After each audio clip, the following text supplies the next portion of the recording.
Tell people. Yeah, we don't need anybody. Is to tell my friends who had issues. Okay, welcome everybody. We're on Daf Chaf Hey Amud Beis, I think. Chaf Hey Amud Beis on the bottom. So we started the Chomer B'Truma. Before it was Chomer B'Kodesh, we had 11 Chomers, and now it's Chomer B'Truma. Yesterday we had 2. Maybe to chazir them over. One was that the Amoritz are Neman on Kodesh the whole year round, but Truma only Shas Gitos. The second one was not so clear in the Mishnah, but it came out that on the Kalim, so there's also you could trust the Amoritz for Kalim if they're full. But by Truma, even if they're full, means they're full of Kodesh. If the Kalim are full of Kodesh, you can trust them on the Kalim also. And by Truma, not. That even though Shas Gitos, that you do trust them on the Truma, but not on the Kalim. That was more or less the second Chumrah. That was during the pressing season. Now we're up to the third Chumrah of Truma. It's not so clear in the Mishnah. The Mishnah doesn't say Mashen came B'Truma, Mashen came B'Kodesh. That doesn't make this chilukim the whole time. That this is a difference between Chodesh and Truma. But Rashi does point it out. The first Mishnah by Chomer B'Kodesh B'Truma said each time this is by Kodesh. Now Mashen came B'Truma. Here there's a Chomer B'Truma and not in Kodesh. It doesn't stress it so much. But that's also what's being said. So Mishnah starts. There's a kula by Kodesh that you could trust Amoritz on Klicheres. The Gemara is going to say that it means small Klicheres. We'll see later on about bigger Klicheres. Klicheres, I think the point is that you can put into the mikvah. So if you want to buy or from an Amoritz a Kli, so if it will be metal, so you could put into the mikvah, you could retire it, whatever is necessary. But by Klicheres, you cannot. And there's also the Gemara is going to say that they didn't make furnaces that's necessary in order to make Klicheres in Yerushalayim. There shouldn't be smoke, and there shouldn't be pollution in Yerushalayim. So therefore, it's hard to get Klicheres in Yerushalayim. Well, what we have today, the mugs, that's like This. Yeah. So do you have to talk this? I was told not. You don't have to. No. Why? Because cheres. Yeah. So as far as tumah goes, once the Klicheres becomes tummy, so it's not possible to retire it. You can't be retire with Klicheres. You just break it.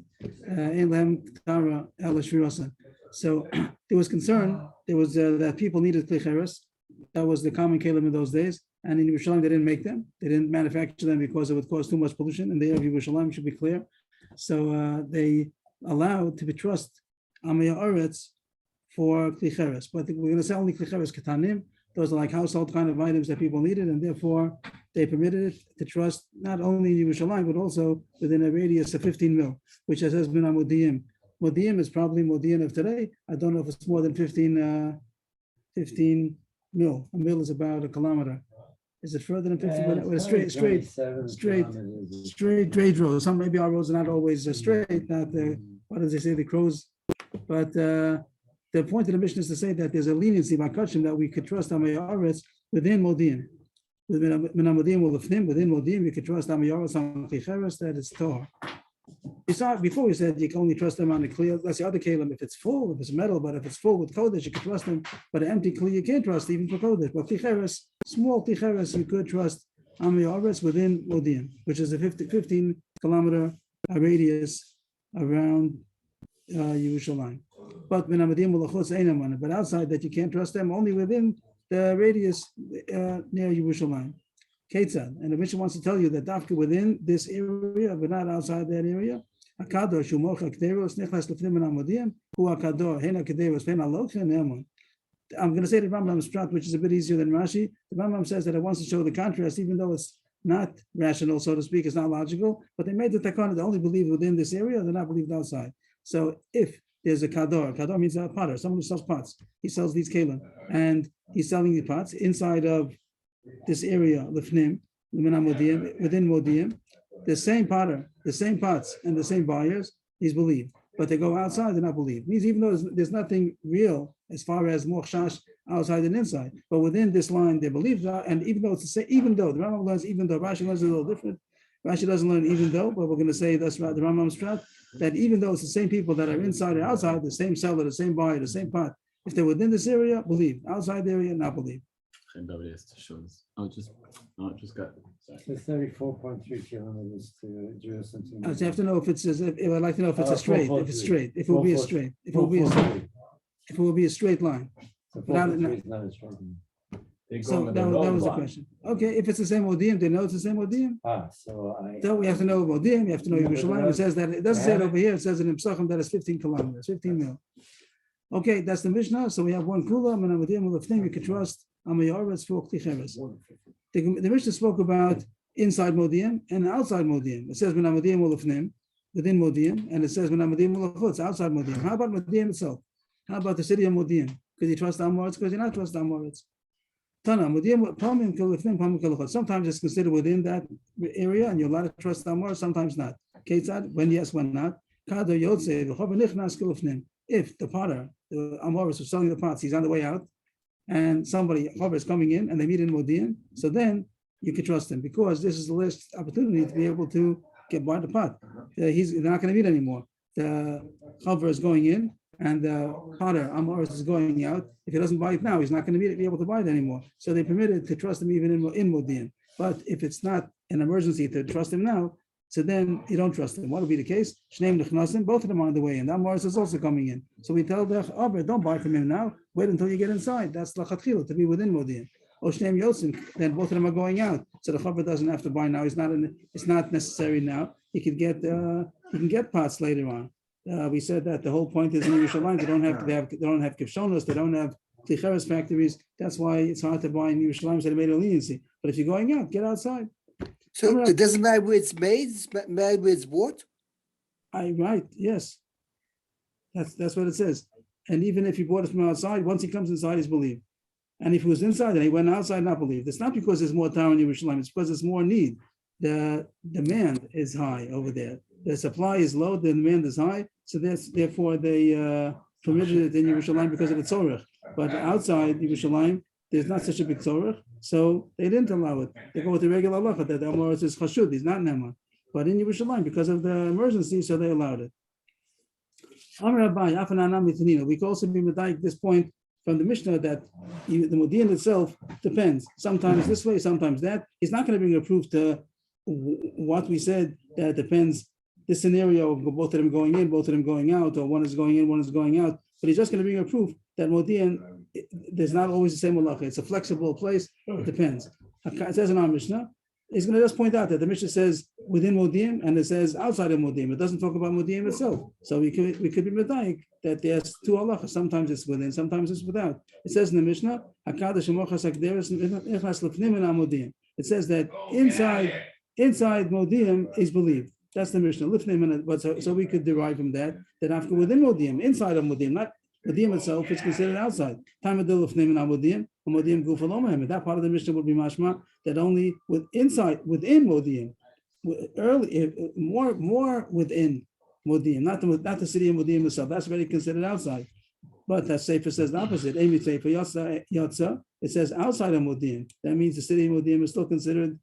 You could trust him. Yatsa ain't on them. And it says only if you left Modian, then he's not trusted anymore. But within Modian, home Modian, Gufa Neman. So the Mishnah contradicts itself. Usually the Gemara would say about this, the Gemara would say you can't derive, it contradicts. But the Gemara wants to make it easier. That sometimes it says Modian is considered inside, sometimes it's considered outside. The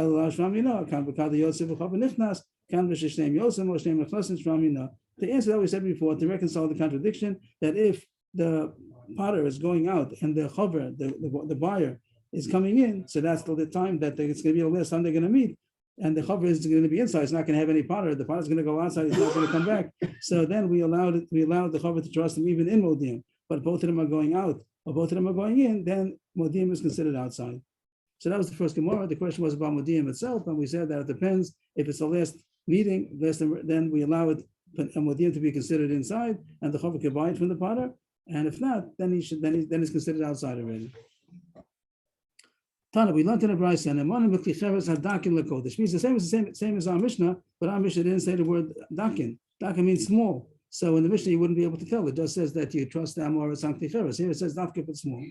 Amr Shlokish, what's considered small? Small means that it's so small you can carry it with one hand. You don't need two hands to carry it. As long as you only can carry it with one hand, that's enough to be considered small. You can trust them, but if it's big and you need two hands to carry it, then it's already too big. Rabbi Yochanan, even if it's not enough to carry it with one hand, you need two hands, it's still considered small. He doesn't say what's considered big, but I don't know. But he says that that's still considered small. Another point that they argue about, yesterday we spoke about Malay, we spoke about when it's Kodesh, when the Kli is full of Kodesh. Now we're talking about it's full of non-Kodesh. If you have a Kli and it's full of liquid. So Shlokish says you can't trust him on the Kli because the liquid, since it's a liquid of Amoritz, so it's going to be considered Tameh. Mashkin of Amoritz is going to be considered Tameh. So you can't say the Kli is Tor. He says the Kli is Tor, the Mashkin is Tor, but we consider the Mashkin Tameh. So it's automatically going to be Metameh, the Kli. So we can't trust Amoritz. If he tells us an empty Kli, so then according to what we said, a small Kli in Yerushalayim or in the suburbs, 15 mil around, so you could trust the Amoritz for Kli Kodesh. Kli is Kator Kodesh. But if it's full of liquid, so then you can't because the liquid is Tameh and it's going to be Metameh the Kli. That was the original halacha. We said the kalim are kosher because of gzeira, but not the food. When you're in the house, remember when we had the pakak, that's a different subject. Different subject. The Gemara is going to bring a comparison to that halacha in one line and the opposite to just show that we have contradictions sometimes. Maybe that's what you mean to say. If that's what you mean to say, the Gemara is going to say it in one line. Rabbi Yochanan says that even if the Kli is full of liquid and the liquid is going to be Tameh, but still the Kli is still Torah, and there seems to be a contradiction. Also, he says Afilu Afikar Susaras is beged, which means it's considered usually a medrash, and it's inside the Kli, and we should say that the Kli is surely Tameh. No, he's neman. This is a chumrah on the in general, we make a chumrah that the things of the Amoritz are Tameh. But here about the Klicheres that we're being makel, even if it had contact with the mashkim of the Amoritz, so with the beged of the Amoritz. Big cooler. Yes. Rabbi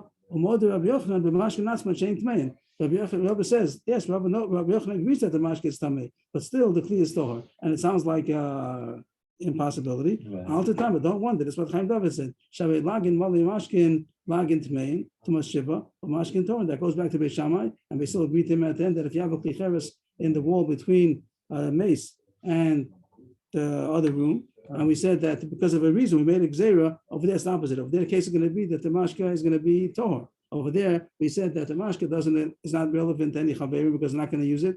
So we allowed the klicheres to be matzel on the tumas mace as far as food, drink, and klicheres goes. But as far as other things, people and kli shetef, we don't allow it. So there's going to be a case lagin. Lagin means a pitcher that's full of liquid, and it's in the other room with a klicheres that's blocking the hole in the wall that the tumas mei should go from the next room into this room, and we say over there lagin tmein tumas shiva that the pitcher itself becomes tamim and eis mamish because we say that as far as that the klicheres that's blocking the tumah is not effective, but the mashke is tor, even though it's in the same kli, and it seems ridiculous like it can't be, but they made xeris. This one is necessary to make xeris, this one is not, so they split it. So too here's the opposite. Here the liquid is going to be tameh, and the kli could be tor.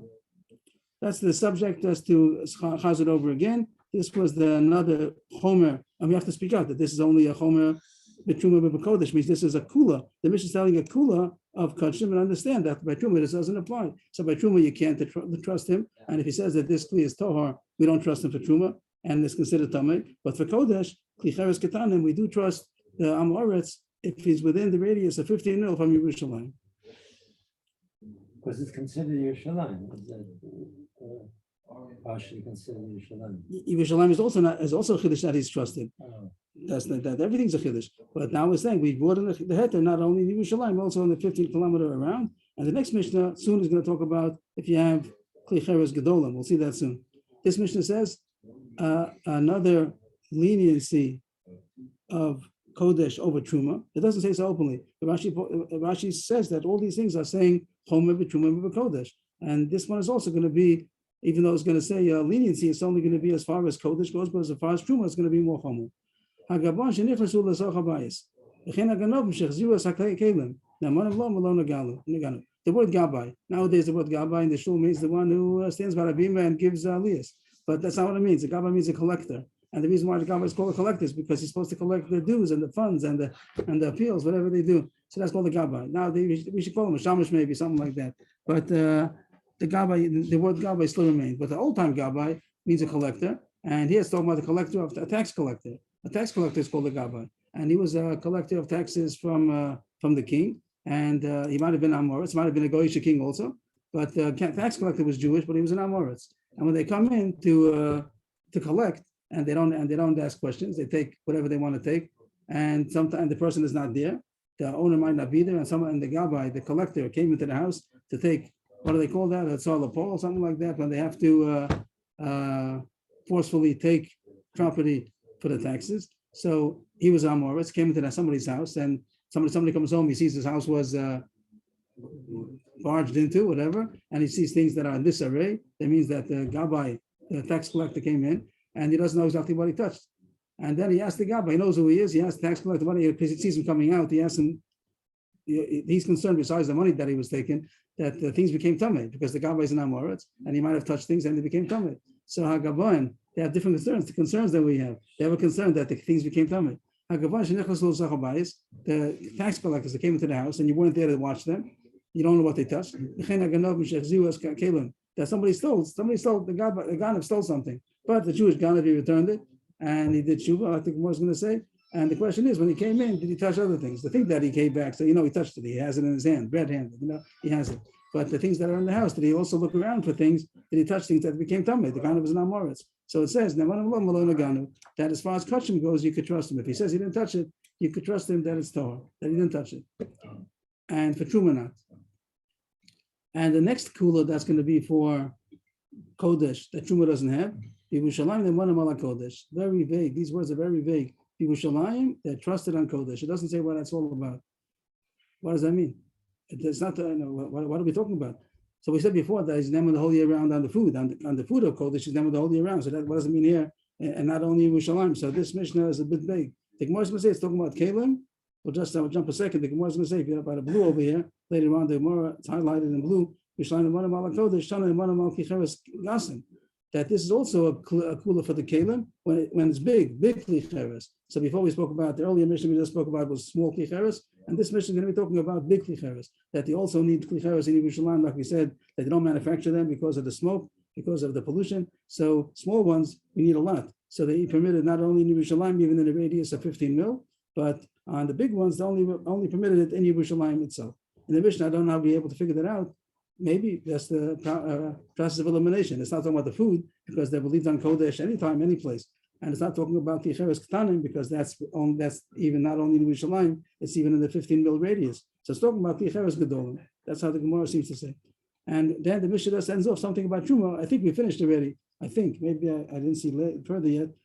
I don't know if we're going to talk more about Chomer, Truma, maybe Kodesh. We finished it already. I think that we had five Chomers of Truma over Kodesh, two yesterday, and the previous Mishnah was another one. That's number 3. And here we have 2 more about the Gabon and about these Klicheres Gedolim. So it's 5 Chomers of Truma more than Kodesh. The Mishnah ends up with something about Truma. There's a leniency about Truma also, which is Truma, that during the Chag, they took off Tumas Amoritz. They suspended Tumas Amoritz. The Gemara is going to say we want everybody to be able to be together, brotherhood. There shouldn't be any distinction that the Talmid Chacham and the Chaverim have to keep themselves separate from Dam Amoritz. We want everybody to come into Yerushalayim. Everybody could shake hands. Everybody could hug. Everybody could dance together. So they took off the Tumas Amoritz. So we have here 2 halachas about Kodesh and the general one about Truma, that there's a leniency during the regal even for Truma, which is not on the list of Chomer and Truma. That says that Truma also is suspended. The Tumas Amoritz is suspended for Truma during the regal. The Gemara goes back to the first halacha about Gaboin, the tax collectors, that it says that they are believed if they said we didn't touch something. A question from a different brisa. Hagaboin shenichnas, is it a brisa? It says here it's a Mishnah and Taurus. So a question of a contradiction in Mishnah and Taurus. Hagaboin shenichnas sul sachabayis. Habayis kula tamei. It says the house is tamei. It means you have to be choshesh that they touched everything, and you don't trust them. The Amish says you do trust them. The Gemara answers, "Lo kasha hadi kenachu badayu, hadalek kenachu badayu." Amish is just talking about that there's no guy who's assisting him. If this tax collector has a guy with him, so then he's scared of the guy, and he has to try. Then you don't trust him, even if he says he didn't touch anything. We choshesh that he did because he's scared of the guy, and that's his job. He's a tax collector, so he can't be trusted. And the Mishnah over there, that says he's not trusted is with the guy, and Amish that says he is trusted is if there's no guy with him. The Tanan, If there's a guy, so he's trusted to say, we didn't go into the house at all. This house, we didn't go into that much. I guess that it's obvious. But if he says we went in, but we didn't touch something, then he's not trusted. And our Mishnah is talking about that there's no guy with him. That's why he's trusted to say he didn't even touch, even though he went in the house.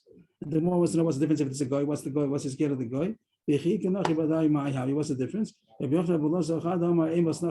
scared of the guy, that the guy is going to punish him if he doesn't investigate and inspect as much as he can. He has a colleague, another tax collector, Goyish tax collector. So then the guy is not going to go for any nonsense, not to look all around. He looks over everything. And that he's scared of the government. And the Gemara says, well, it's the same thing, more or less. If he's not a high-ranking guy that's coming with him, so if it's only a question about this guy specifically, so he has a higher rank, let's say. The Jewish tax collector is a higher rank than his colleague. So then he's not scared of him. But if you have to do Amos Malchus, that means that he's scared also that even his lower assistant is gonna slander him. He's gonna tell the boss, tell the manager, the supervisor, that the king, that he's a Jewish tax collector. He doesn't do his job. He goes into people's houses. He doesn't inspect everything. So then he's scared, even if it will be somebody that's inferior to him. So that Gemara in short said that our Mishnah says that the Gavon are not trusted, but there's a clause only if there's no guy that's assisting him. But if there's a guy, then he's scared of him. The Mishnah also said about a ganav that came into the house and stole, and then he comes back to return it and says, I want to give it back to you. And the question is, what did he touch on the way? Our Mishnah says, if he tells us that he didn't touch something, so he is trusted by kachim. It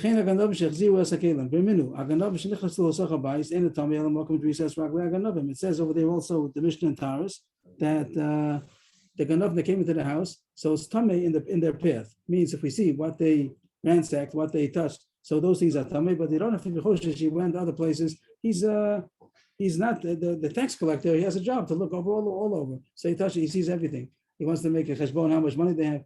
But the ganav, if you see that he went on a certain path, there's no reason to be choshesh. He went looking at other things also. But but it doesn't say that he's believed to say he didn't touch something that was in his path. Whatever he went in his path is tamei. And our Mishnah says a leniency that you do trust him. And the Gemara understands even for Kodesh. Our Mishnah is saying a kula for Kodesh, and the Gemara understands that over there he's not trusted even for Kodesh. Amar Pinchas, which made the Rav, or it says on the side Rabba, Rapapa, different gears over here. But he said Keshasu Tshuva. The Ram Mishnah that says that you trust the guy, the ganav, is only if he comes back on his own. Like it says that he came to return the cable, then he's trustworthy. But if it would be the ganav that was caught, he didn't come in to do tshuva, so then you don't trust him. The Mishnah goes out of its way to say that he's coming to return the cable. That means that he's doing tshuva on his own. So then you trust him if he said that he didn't, what he touched, what he didn't touch. But if he was caught, then that's why then he tells you he didn't touch anything, then you don't trust him. Shvami know that's a good proof that the ganav was only believed if he did tshuva. So just to sum that up, the Mishnah said leniency of kodesh more than truma. That if the tax collector, when there's no guy with him, says that he didn't touch something, he can be trusted. And the ganav who did tshuva and he came to return what he stole is also trusted to say that he didn't touch, and you can believe him for kodesh. The Mishnah then said, "B'Yerushalayim namanim al kodesh," but we didn't know what that means. And the Gemara explains, "Tanan namanim al klicheres gasan la kodesh." That's the point. The point is that they're trusted on the big klicheres, specific klicheres can't go to the mikvah. So if you can't trust them, you can't use it. And you do need also big klicheres. Small klicheres, you need even more. And that's why they permitted to trust Amoritz not only in Yerushalayim, even in a 15-mile radius, but klicheres gadol and gasin. So then we don't have to trust them so much, but we do need big boxes also, big halim, and that you can trust only in Yerushalayim. Kol kach lama. Why would they lenient to trust the Amoris, both on this Mishnah and also the Mishnah before that speaks about the Klicheres Ketanim? She'ein osim kivshanas b'Yerushalayim, because they don't make furnaces, they don't make these factories to burn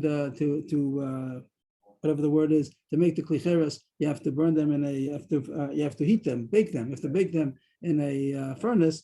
So they don't want there to be so much smoke in Yerushalayim. So therefore, there's a limited amount of Klicheres available. So we trusted the Amoris potters that come to do business and sell these klicheres. The small ones that believed in a whole radius of 15 mil, and the big ones that believed in Yerushalayim alone.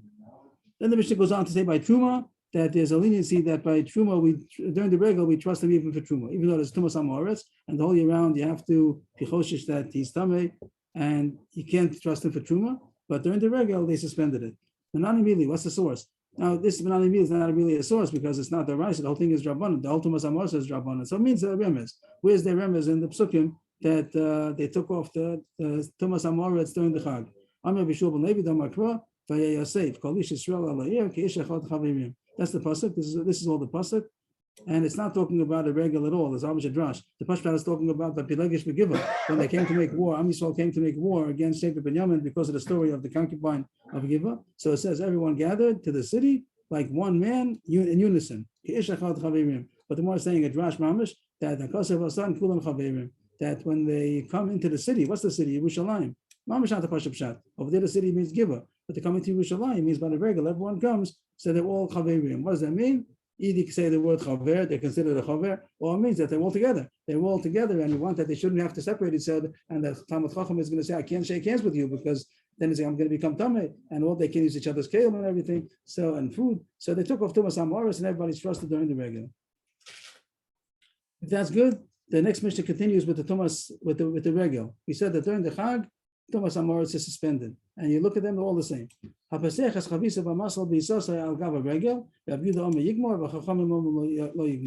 somebody during the regal he has a barrel of wine to sell? He opens up the barrel of wine, and everybody's invited to come in. Everything's all good. Everyone's hugging each other, very nice. And the Amoritz also touches the wine. And during the regal is fine because they suspend the Tumas Amoris, everything's good. During the regal, they drink it, everything's good. But then he has left over in the barrel, this seller, the mocher, the chanus, that was selling wine, and Amoris touched it during the regal. So during the regal is fine, but now the regal is over. So do you say that retroactively this thing is tummy? Yeah, it has Tumas Amoris, only suspended it during the regal. So Rabbi Yehuda says, Yigmor, Rabbi Yehuda says that you could continue as if it's Torah. And that's a big chiddush because it's after the regal already. And he says, retroactively, we should have said that it's tamei. So here the Gemara doesn't explain, but the Gemara explains, Rashi brings down that the Gemara explains in Beitza that the reason is because that Rabbi Yehuda holds that they have to permit it after the regal if you want them to open it up. Right. Because if you're going to say anything left over is not going to be mut after the regal, it's going to be considered tamei. So at the end of the yontif, during the end of Chol HaMoed already, he says, I don't know if this is going to get finished, and it's going to be a hefset for me. I'm going to have this wine or this dough, this bread is going to become tamei. Who's going to buy it? All the Arasim are going to go home, and I'm not allowed to even sell it to them. Also, probably because it's considered tamei. If it's truma tamei, or even if it's not truma, it'll be considered chulin tamei. It doesn't have such a big market. So Abida says that we have to permit it even after the regal, in order that he should open up his barrel and sell freely during the regal. That he should be rest assured that it's all going to be considered Torah. But the Chachamim don't hold this leniency. That you can't finish it after the regal because retroactively we see that we know that Amor has touched it, and therefore we have to be considered tamei.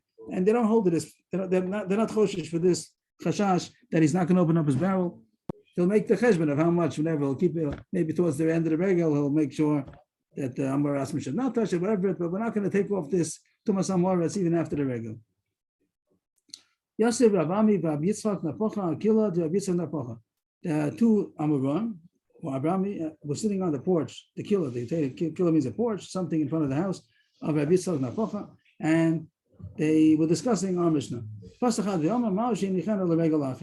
it's similar to we had a similar subject yesterday about Shas Akitos, that the season, he's believed during the season for Truma, the season of the wine press, oil press, and then it was left over after the season, and could he leave it for the next season? So a similar idea. Here, over there it says Amor could leave it for the next season. Only the question was the Kohen who got it, that was the sugi over there. But here, the Gemara talks about the regal. We said that you had a barrel that was opened up during the regal, so it's Torah. After the regal, it becomes tamei. We go like the Chachamim. We pass like the Chachamim, by the way. So lo yigmor. And now the question is, okay, so now this is considered tamei. Could he put it aside and save it for next regal? Let's say Pesach and Shavuot is not so far away, so he had leftovers from Pesach, and it's considered tamei because now more is touched it during the Chag. During the Chag, it was okay, but now after the Chag, it's not. Let him save it for the next Chag, and that'll become Torah again. Could you do that? Or do you say that once it became tamei after the regal, so then it's considered tamei? So the other one answered him. Doesn't say who said what, but one said it should. The question is he allowed to leave for the next regal? The other one said everyone's touching it. Means that what's the story that it should be Torah in the next regal? Everyone is touching it. when is everyone touching it? Everyone touched it during the regal. Everyone touched it during the regal, and we just made a leniency that it's mutter during the regal. After the regal, it's tamei. So there's no reason that it should become mutter again the next regal. And during the regal, did the Amoris not touch it? The Amoris touched it during the regal. They still say that it's Tor. So maybe next regal also is going to be Tor. Amalei, the other one said back to him, what's the comparison? That we suspended. It doesn't mean Rahmana because all things Rabbanan, but it means that we take off, we suspend the Tumas Amoris during the regal. So that's, but over here, it's after the regal, and it came back on Tamei again. So how could the Tumah go off? Once it's after the regal, it's Tamei. So why should the Tumah go off? It isn't. The truth is that it isn't such a appella because yesterday we had the whole sugya about during the season, after the season, and we said that even though after the season it becomes tamei, you can say the Amoritz could save it for the next season. But here the Gemara wants to know if that also applies to the regal. Abraham said maybe it's worse over here because he definitely touched it over there. It was only a chashash that it became tamei. But the Gemara wants to know if this leniency applies to the next regal also. So the Gemara thinks that it has a source of this to this question. It seems to be that this issue, if you can leave it for the next regal, is a fresh machlokes tanon. The tani chada yinichana leregal acher. The tani yidach lo yinichana leregal acher. We have two brises. One of them says yinichana leregal acher. One says lo yinichana leregal acher. Can you be finished? But that's my question. One says yes, one says no. My lab tanoi doesn't seem to be our question. If you leave it for the next chag, it becomes Torah again. So the Gemara says a very interesting twist. Lo, not necessarily. First, the Gemara says something that's far-fetched, but then the Gemara explains itself. The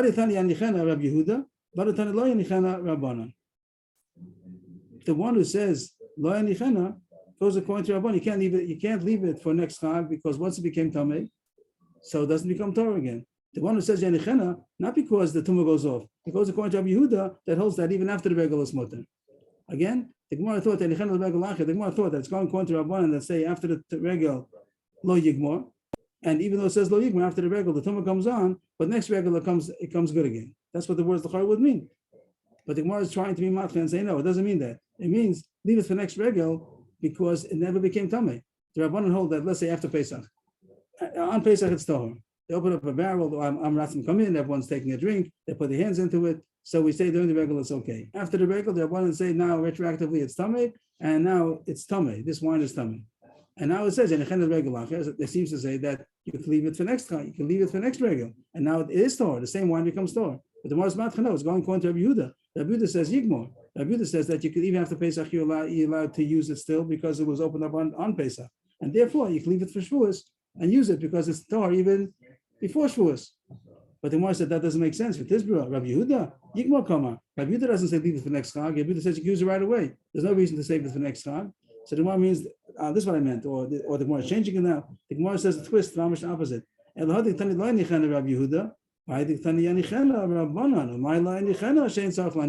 That the Gemara wants to deflect the proof. The Gemara thought that it says openly that our question about leaving it for the next Chag according to Rabbanan is a machlokes tanan. One says you could leave it for the next Chag, it becomes Torah again, and one says you can't. So the Gemara is being matcha. No, it doesn't mean that.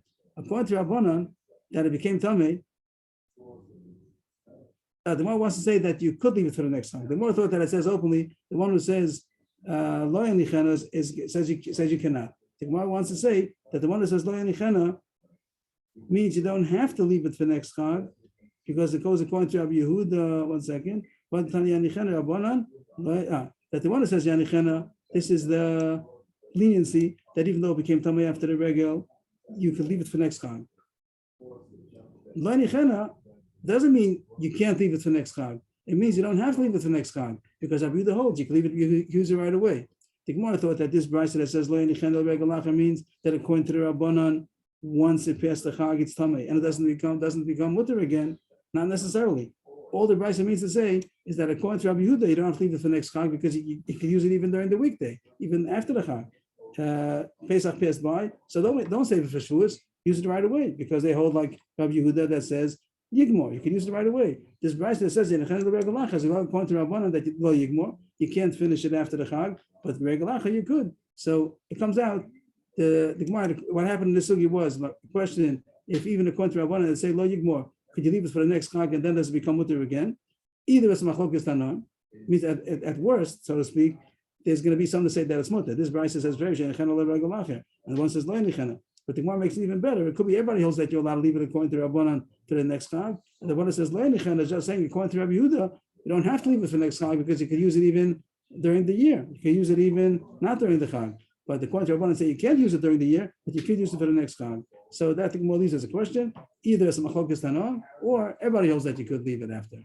Again, according to Rabbi Yehuda, you could leave it. You could leave. There's no such because Iti was self mishum tchilasa, so they permitted even after the Chag you're allowed to consider it Torah. According to Rabbanan, you can't consider it Torah after the Chag. Could you save it for next Chag? Either everyone says yes, or at worst it'll be a machlokes tana. Some will say yes, some will say no. The Mishnah continues. Mishaber regel, even al taras azara. He said that we suspended. Well, this is all going on the halacha about suspending the tumah during the regel. Called Yisrael chaverim. We suspended tumas amoras during the regel. And we said that everyone could drink each other's wine, everything's so. There's also issue in the Beis HaMikdash. The Beis HaMikdash is the Beis HaMikdash, but all the Kohanim come in. Kohanim also Amoyoris. Not because they're a Kohen, is everybody a Talmud Chacham and a Chaver. So they are Kohanim Amoris, and they're coming into the Beis HaMikdash, they're touching things, and there's too much Amoris. So during the Chag, Kol Yisrael Chaverim, we let everybody come in, and there's no issue of Tumas Amoris. But after the Chag, the same thing. In retrospect, we say they touch the kelim and they're tummy. So we make an overhaul on all the kelim of the Beis HaMikdash and we put them all into the mikveh. After the Chag, there's a big work to do in the Beis HaMikdash. They put everything into the mikveh. The word ma'avir usually means to pass over, pass through, and Rashi says that you move them. You move everything away to put it into the mikveh. I'm not sure about the word. Maybe Rashi says ma'avirin. Rashi says that you move them away from their place means you take them out and you put it into the mikveh. That's called ma'avir al taras azara. That the matara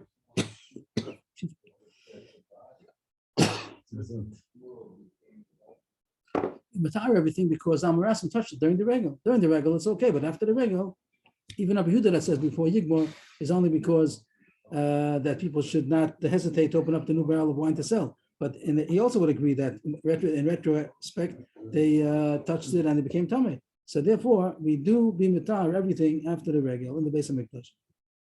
But of a regal b'yom shishi, what if Isru Chag is Friday? So not so much time. You got to get ready for Shabbos. So then it's not time to tell the Kohanim to do everything. It's a big job to put everything into the mikvah. So then lo yimavir with mikvah Shabbos. So then they postponed it until after Shabbos. They'll do it on Sunday. It means the whole thing is Rabbanan. The whole Tumas Amoritz is Rabbanan. They suspended it for the Chag, and if need be, they suspended it another 2 days. Surely on Shabbos they're not going to do it. So if it comes Isru Chag on Shabbos, you're not going to do it. And even if it comes Isru Chag on Friday, also they have to get ready for Shabbos, and therefore they don't do the Taras Azor until Sunday. Also, not on if Isru Chag comes out on Thursday. Also means if the Yontif was over on Wednesday and you have the Chorah Thursday, Friday, plenty of time to do it. No, Thursday also there's no time. Isru Chag is always busy. Friday is busy because of Shabbos, and Isru Chag is also busy. Why is Isru Chag busy? Because they're very busy taking out all the ashes of the Mizbeach. So Rashi brings down, I think, that during the Yontif they didn't clean off the Mizbeach. He doesn't bring down the source. Doesn't bring it down. It says someplace that in order that the Mizbeach should be full, and it's a cover to the Mizbeach, it's a cover to Hashem that many people bought karbanos. So all the ashes that are on the Mizbeach, even though usually they do it Tzar Sadeshin, when there's a lot of ashes on the Mizbeach, they take it down and they take it out of the machana. That's called that Tzar Sadeshin. Truma Sadeshin means you just take a shovelful, take it down the ramp and put it 10 amos away, three tvachim away, 10 amos reverse, and over there you put it down and it gets I think the Mepharshim say that it gets the nivla b'mkomo. Maybe the Gemara says so. But Hatzas means when it becomes so much ashes on the Mizbeach, so then they take it out of the machna, Makom Tahor. So that they didn't do the whole Chag in order that it should be overflowing with ashes. That's a cover that many people bought karbanos. So the Isru Chag is very busy. They have to take out all the deshen. So they didn't make the dinner Taras Hazorah on any Isru Chag. But Yehuda said every Isru Chag they didn't do it. And if it comes that Isru Chag on a Thursday, so then they're not going to do it on Friday either because it's Erev Shabbos. You push it off until Sunday. But the thing you pass like to Rabbanan that you could do it on Isru Chag, you just on Erev Shabbos you can't do it. How do you do that? So we said that you put everything into the mikvah. You put everything, all the kelim in the mikdash, you put it in the mikvah because Amarasim touched them. But there's one thing that you have to be careful about.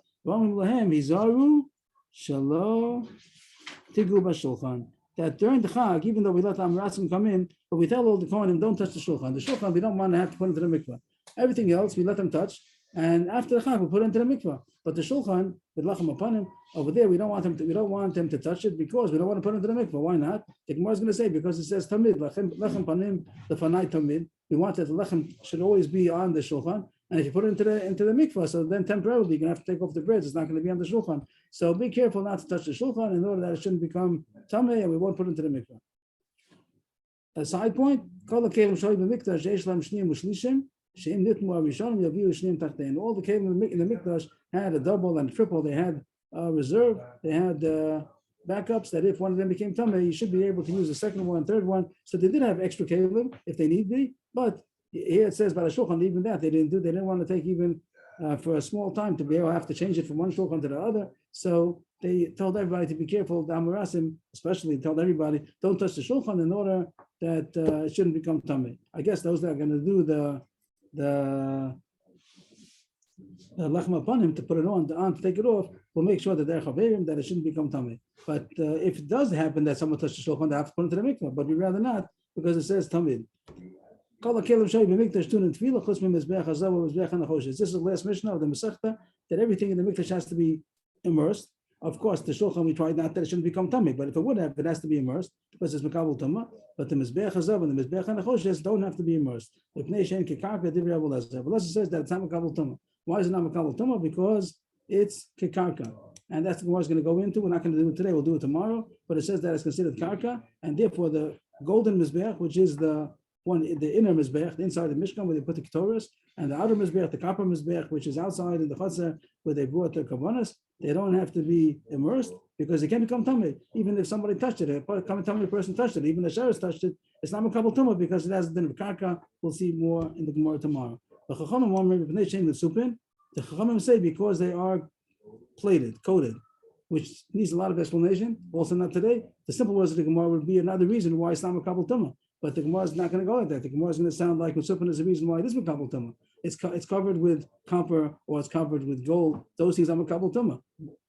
So we'll see more. We'll see more about this last word. The last thing in the Mishnah needs the explanation. We'll leave it as it is. We'll do the rest at the beginning. What did it say in the beginning of the Mishnah? That the Torah, Ma'avir and Al-Taras Hazorah, they immerse everything in all the kelim. And the shulchan, they make sure that no one should touch it because they don't want to immerse it. They shouldn't have to take it out of its place. Tana, we learned in the Brisa, that the Brisa says different than the Mishnah. The Mishnah says only the shulchan. But Brisa says not only the shulchan, also don't touch the menorah. We also have a concern that we shouldn't have to immerse the menorah. Maybe tomorrow we have almost nothing to learn. Right, so I'm going to stop halfway. I hope that it's hard. It's a hard game. The last Gemara is hard. Right. So I hope that there will be enough time. But we'll leave some for tomorrow. More than just the next page. Right. We'll leave half of this page. So here the Gemara goes that there's a brisa that says that don't touch the shulchan and the menorah. They didn't want to have to immerse the menorah after the yontif either. Why not? Our Mishnah only says the shulchan is an issue, and the brisa says the menorah is also an issue. Why is our Tana not concerned with the menorah? The answer is shulchan ksebei tamid, menorah lo ksebei tamid. But the shulchan it says lechem panim lefanai tamid, that it should constantly be the lechem panim on the shulchan. Therefore, they don't want to immerse it because then there'll be interruption that lechem won't be on the shulchan. But the menorah doesn't say tamid. Rashi says that it does say tamid. It says ner tamid. But Rashi says that the ner tamid is not the same as the shulchan because the tamid of the ner means only at night. You don't have the menorah burning in the daytime. It's not like the shulchan that it means constant, mamish, constant the whole time. But the menorah means that it should be consistently every day, every night. But it wasn't burning the whole time, only burnt at night. Every day it didn't burn. So you have plenty of time. You have 12 hours during the day to take the menorah and put it into the mikvah. That wouldn't be a problem. The shulchan all night long was going also? The shulchan had the bread. They had the bread on. The bread was there. And they just took it. And even when they took it off, right away they put on the new one. So it always had bread. So therefore you don't want to put it into the mikvah because it'll have afsaka. But by the menorah, there's no concern because there's no din that it should be constantly burning. The tamid was only during the night. I'm sorry? The ner tamid? Yeah. Yeah, right. The menorah is only at night. Rashi over here says that. There is a Rambam that I think has the Mukhadash issue about the menorah, but the way the Pasha says it's only at night. Here's Rashi. Lo tamid yomi v'layla. Lo tamid yomi v'layla. Kamar. Elo Tamid Milayla, I see. But so I have a question there. Don't we have the Ner Tamid in a synagogue? Isn't that on all the time?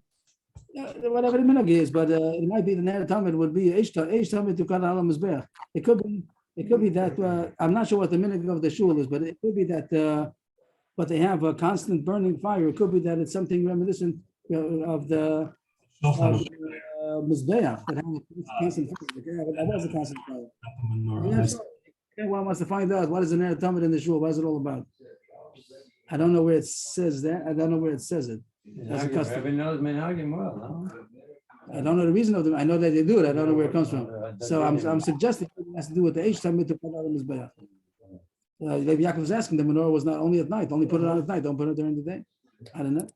Okay. So, When was it wasn't it done before Shkia? they lit it in the night and it burnt the whole. Was it at nighttime or in the late afternoon? I'm sorry? They lit it at nighttime or in the afternoon? After an afternoon, probably like late afternoon, and then You're right, but so it would be coming until Sesach Oven. no, If it was total of the day, it would be. the whole day was not burned. It went out, extinguished in the morning. They put it in, they put it in enough oil that it should burn during the night, 12 hours, and then it extinguished in the morning, and then they cleaned it in the morning, get ready for the night. But then, like you say, late afternoon, they lit it again. Right, but if it became tamei, it would still be tamei in the afternoon, even if it's in the mikveh. She said that because that's not Arab Shemesh. Yeah, I would think. I don't know. Mhm. I'm not sure if they would be terrible if they would light it at night. Okay. What was the miracle of Hanukkah then? Am I getting confused here? Wasn't that about the menorah? What does it mean it burned 8 days? It went out every day. Then they lit it again the next night and there was still oil, even though it should have only lasted one night.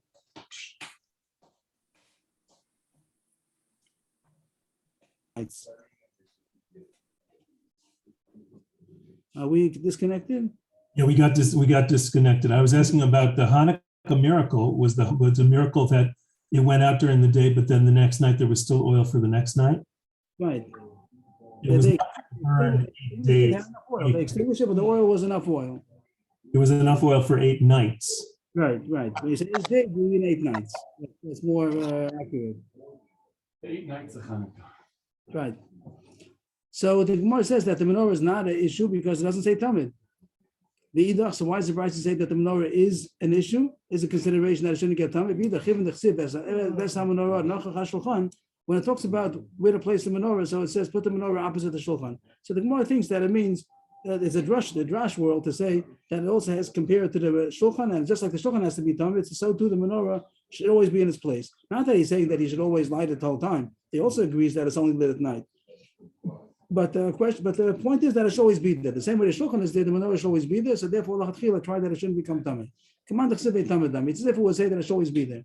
The idach, our mission holds that there's no such concern. That's just coming to tell you where it's supposed to be, but it's not coming to tell you that it always has to be there. So that's the machlokes. If there's a consideration, we try that the menorah should always be in its place, or not necessarily. Our mission knows it's not a concern, and if it gets tamei, we'll put it into the mikveh, no problem. And Brisa says that we try the menorah shouldn't become tamei in order that it should always be in its place. What about the kior and the kanek? What's the problem? What about that? Because it's being used all the time. It should also be. There's no din tamei. So you'll take it away, put it in the mikveh, and come bring it back. It doesn't have to constantly be in its place.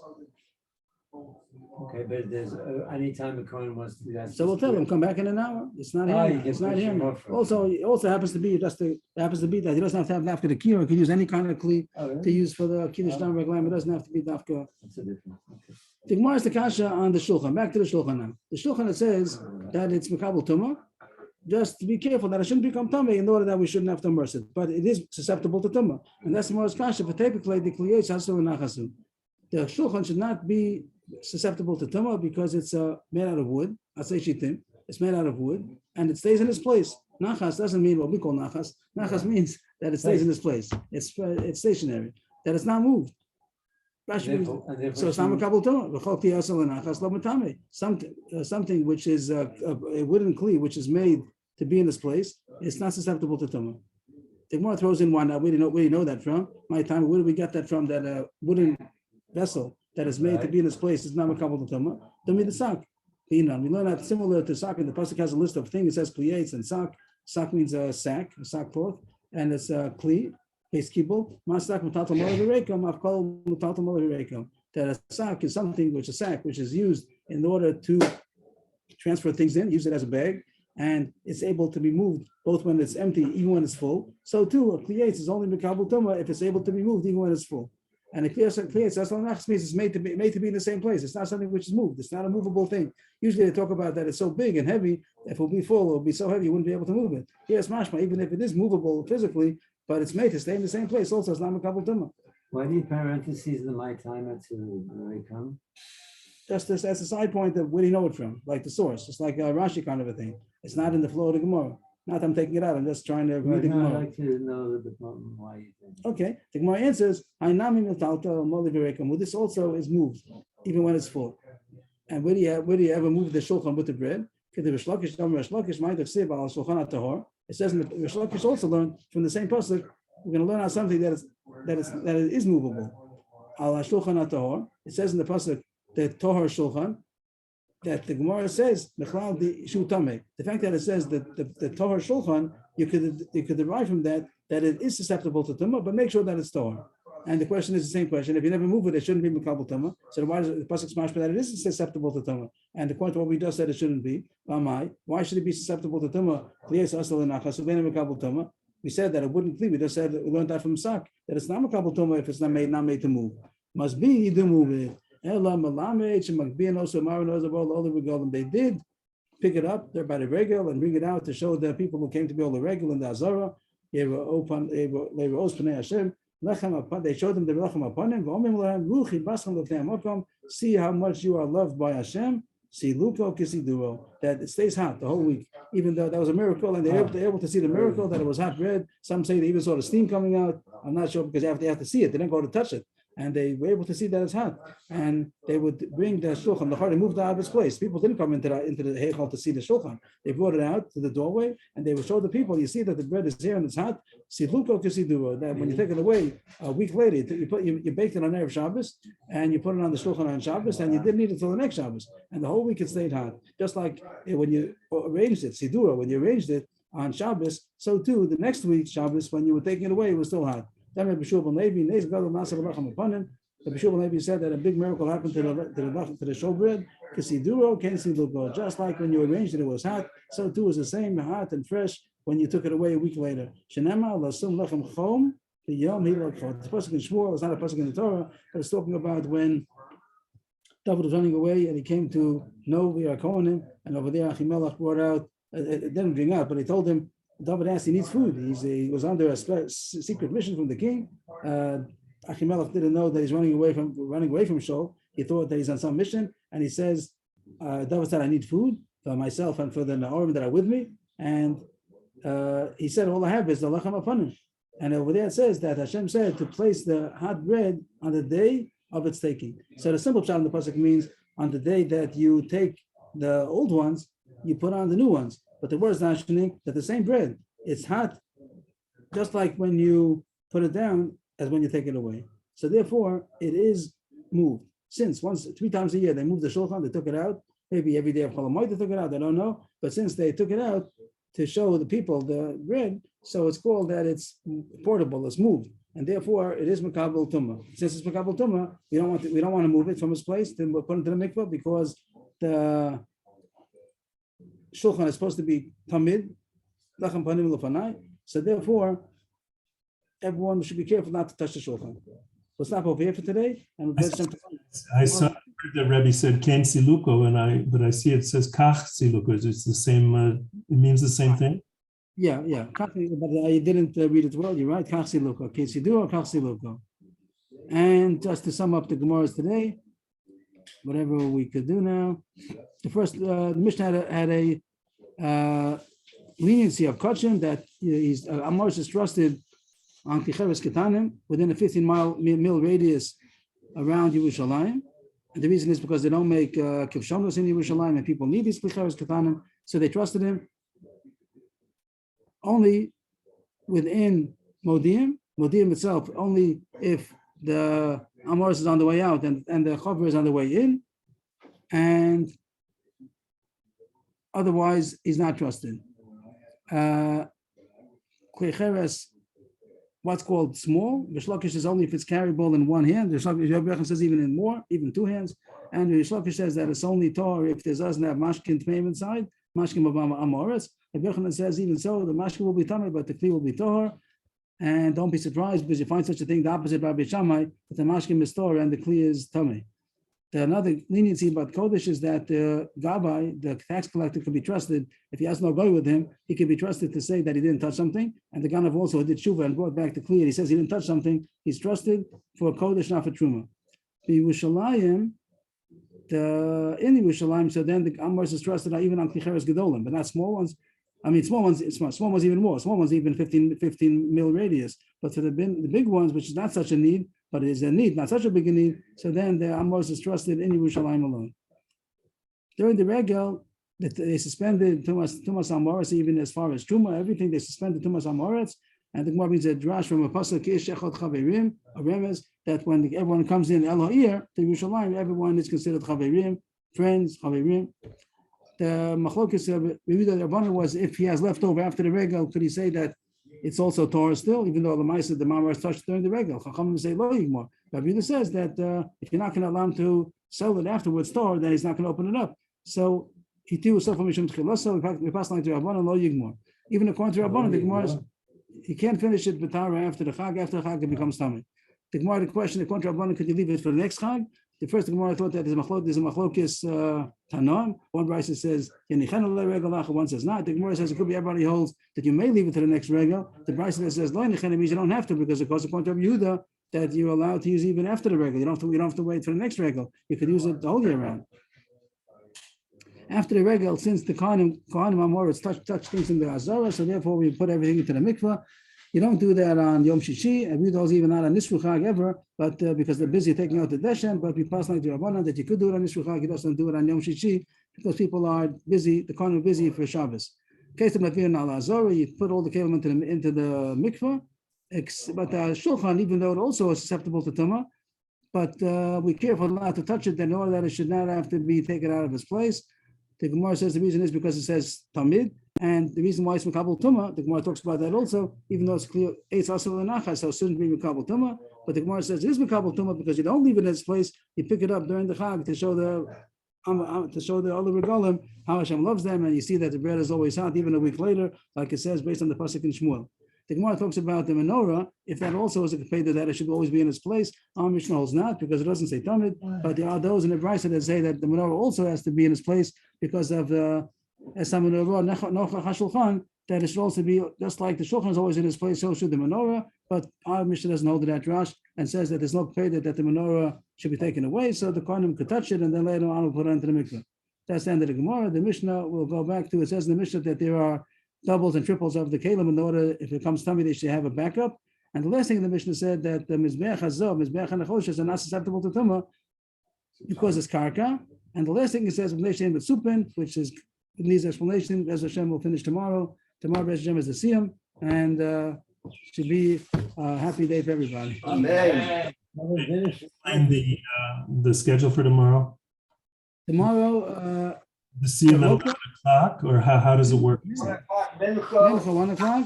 Mincha, and then after Mincha, the Seder. We'll be finished before. So what happens at 11 o'clock?